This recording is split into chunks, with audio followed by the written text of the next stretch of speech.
저는 지금까지 백제 신라 그 전성기의 역사가 중원의 연나라, 당나라의 역사와 매우 유사함을 보여드렸고, 이번 편은 고구려에 대해 다뤄보려 합니다. 고구려 역시 어떤 중원국가와 유사점을 띠고 있지 않을까. 접근 방식은 이전과 동일합니다. 고구려의 최전성기만큼은 중원에 어떠한 흔적을 남겼을 것이다. 그 전성기란 391년에 즉위하여 고구려의 영토를 크게 확장시킨 광개토 태왕을 빼놓을 수 없었죠. 그리고 이와 비슷한 시기 중원에서는 하나의 강력한 국가가 등장하는데 바로 선비족이 세운 북이입니다. 386년 탁발규가 건국한 이 북이는 점차 중원을 점령해 들어가기 시작하여 끝내 이와 같은 최대 판도를 구가하게 되죠. 정리하자면 고구려에서 광개토 태왕이라는 정복군주가 등장하는 시점에 맞물려 중원에서도 탁발규라는 정복군주가 대륙의 북쪽을 통합하기 시작했다는 것입니다.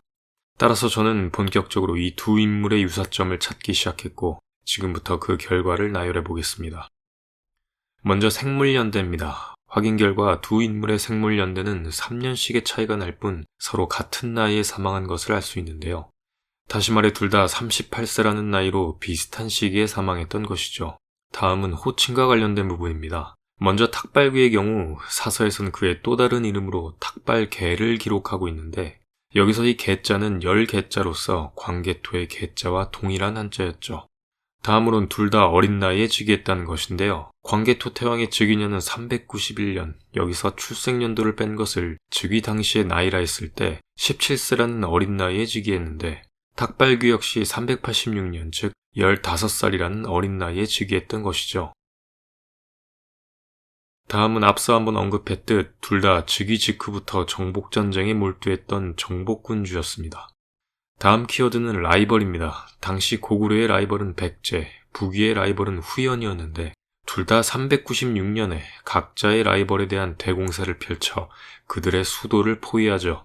참고로 두 쪽 다 왕이 직접 참여했던 친정의 형태였습니다. 마지막으로 둘 다 태자를 임명한 시기까지 409년으로 동일했습니다. 저는 지금까지 총 6개 항목에 걸쳐 광개토 태왕과 북이 탁발규의 유사성을 살펴봤습니다. 그런데 추가적인 자료를 찾아본 결과 이들의 조부들에게도 몇 가지 유사점이 발견됐는데요. 즉 고구려의 고국원왕과 북위의 전신인 대나라를 통치했던 탁발 10위권 간에도 유사점이 있었던 것이죠. 참고로 이들의 생물연대는 이와 같으며 지금부터 그 유사점을 나열해 보겠습니다. 첫 번째는 유시, 즉 눈먼 화살에 맞았다는 공통점이 있었습니다. 고구원왕은 백제와의 전투에서 탁발 10위권은 북사에 이르길 서쪽 반란군을 토벌하는 과정에서 눈먼 화살을 맞았다고 돼 있죠.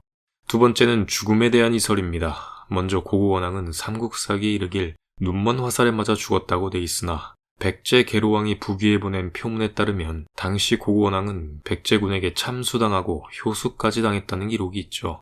그런데 탁발 10위권 역시 그 죽음에 대한 두 가지 상반된 기록이 존재했는데요.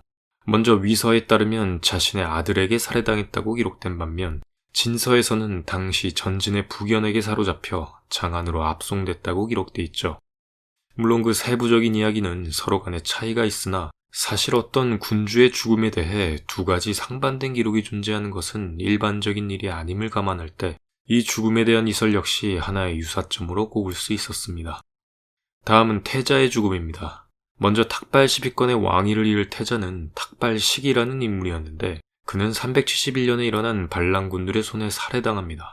그런데 고국원왕 역시 첫 태자가 사망한 것으로 보이는 정황이 존재했는데요. 우선 삼국사기 고국원왕조 340년자 기사를 보면 고국원왕의 세자, 즉 태자를 연나라의 사신으로 보냈다는 기록이 있었습니다. 그런데 15년 뒤의 기사에는 구부라는 왕자를 태자로 삼았다고 돼 있죠. 요약하자면 이미 태자가 있는 상황에서 또다시 태자를 세웠다. 즉 기존 태자의 신변에 어떤 문제가 생기면서 새로이 구부라는 왕자를 태자로 삼았다는 것이죠. 마지막으로 두 번의 천도와 두 번의 이거입니다. 여기서 이거란 왕이 거처를 옮겼다는 것이며 일종의 임시적인 천도를 의미하죠. 먼저 고국원왕은 기존 평양성에서 환도성으로 이거 후 다시 평양의 동항성이란 곳으로 옮기며 총 두 번의 이거를 하는데 탁발 10위권 역시 기존 성락에서 번치로 그리고 다시 성락궁이란 곳으로 총 두 번의 천도를 실행합니다. 또한 고국원왕의 천도 과정을 다시 보면 평양을 잠시 떠났다가 다시 돌아오긴 하는데 이전과는 조금 다른 곳으로 가죠. 그런데 탁발 10위권 역시 성락으로 다시 돌아오긴 하나 기존엔 없던 성락궁이란 곳을 새로 지어 거주하게 됩니다. 그리고 이후의 천도 과정을 봐도 유사함이 있었는데요.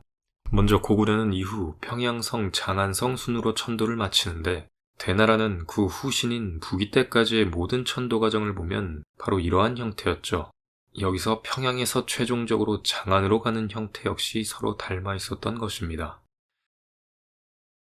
저는 지금까지 고대 삼국이 중원국가들과 가지는 역사적 유사점에 대해 고찰해 보았고, 저는 개인적으로 이것을 대륙 삼국을 역사에서 지우는 과정에서 발생된 흔적으로 해석하고 있습니다. 다시 말해 고구려 백제 신라가 대륙과 한반도를 통치한 대륙 삼국이란 역사를 삼국사기에선 그저 한반도 안으로만 국한시켜 각색하고, 중국의 사서는 대륙 삼국을 마치 다른 나라의 역사인 것처럼 각색해 놓았지만 결국엔 서로가 하나의 역사에서 기반한 것이기에 일말의 유사점을 남기게 된 것으로 보는 것이죠.